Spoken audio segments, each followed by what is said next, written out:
In the year 1099, Crusader forces broke through the walls of Jerusalem and committed one of the most documented massacres of the medieval age.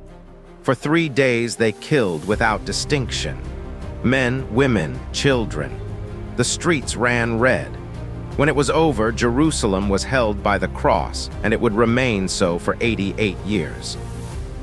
The man who ended that occupation was not born into greatness. Yusuf ibn Ayyub, known to history as Saladin, was born in 1138 in Tikrit, in what is now Iraq, the son of a Kurdish military governor. He grew up in the courts of the Turkish rulers who governed Syria and Iraq, rising through the service of Nur ad-Din, the Syrian prince who spent decades attempting to unite the fractured Muslim kingdoms against the Crusader states. When Egypt fell into political crisis, Nur ad-Din sent Saladin south with an army to secure it. He arrived as a deputy. Within 3 years, he had made himself its sultan. He was 31 years old. A decade of patient, methodical expansion followed. He absorbed Syria after Nur ad-Din died. He brought the coastal cities into line through a combination of war, diplomacy, and patience. By 1186, he controlled Egypt, Syria, Mesopotamia, and Yemen under a single command.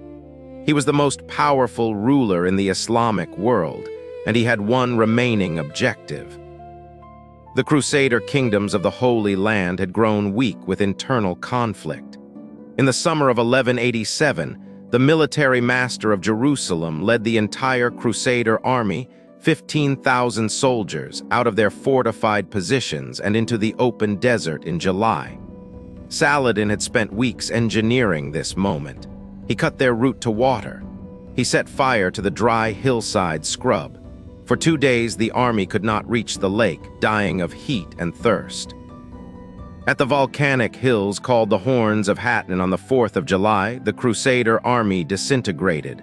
Their king was captured. The true cross, the holiest relic in Christendom, was seized. There was no pitched battle. The army simply ceased to exist. 3 months later, Saladin stood before Jerusalem. The city surrendered on the 2nd of October, 1187. What he chose to do next astonished his own commanders. He made terms. Every Christian resident could leave in exchange for a modest ransom. Those who could not afford it, he freed from his own treasury.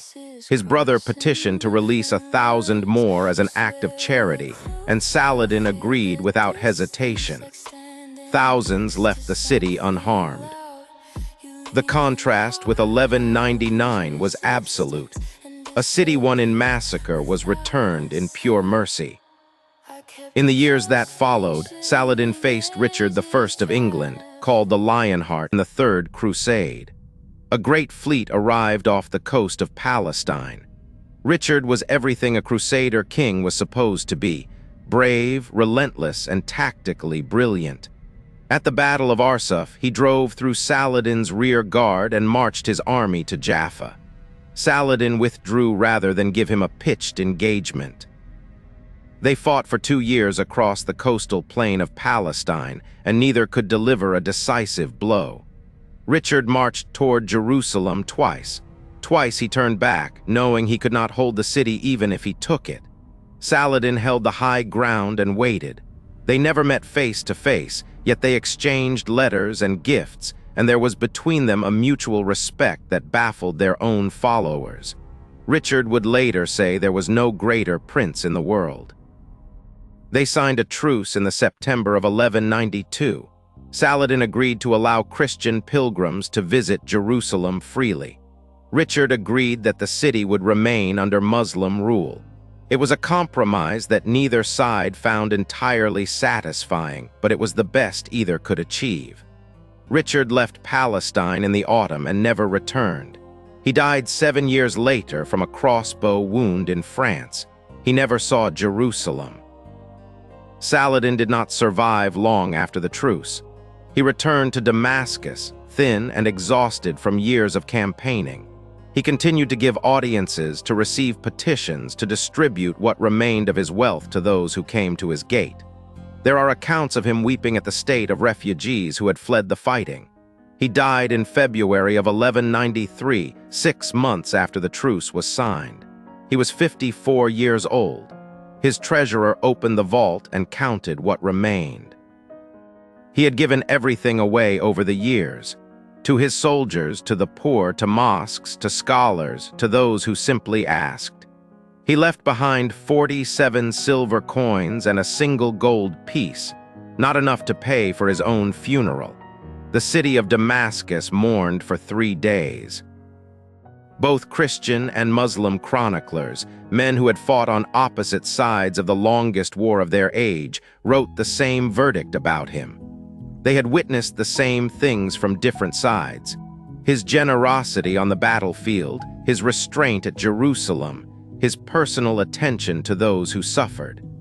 They agreed on something they rarely agreed on about anything.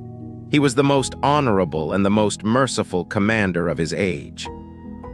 In a century of unrelenting war, when every other leader was measuring greatness in battles won and cities taken, Saladin had found a different way to be remembered. His name became a standard against which other rulers were measured. The city he returned in mercy still stands. The men who took it by massacre are a footnote.